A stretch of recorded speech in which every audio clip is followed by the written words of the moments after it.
I wrote this to my mother and dad, and it says, "Have you ever met a bear?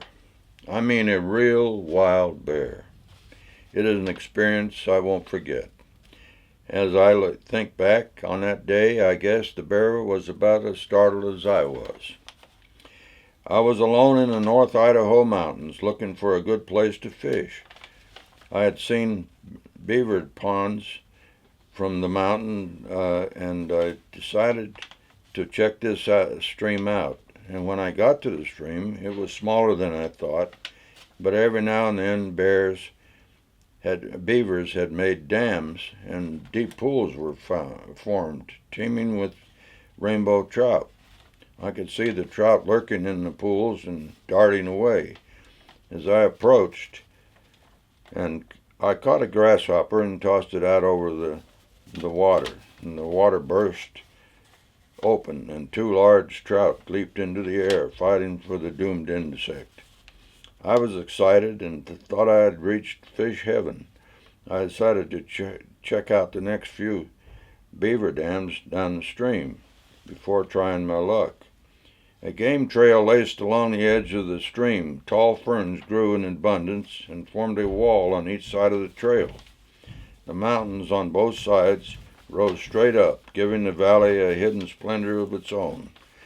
A cry of an eagle, soaring overhead, broke the silence, and I almost forgot to look ahead. Then I saw him, big, dark, and mighty, the largest bear I had ever seen.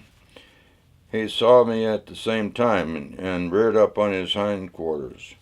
Needless to say, I froze in my tracks, afraid to breathe, and the bear stood only 20 feet away, sniffing the air, not sure of me either.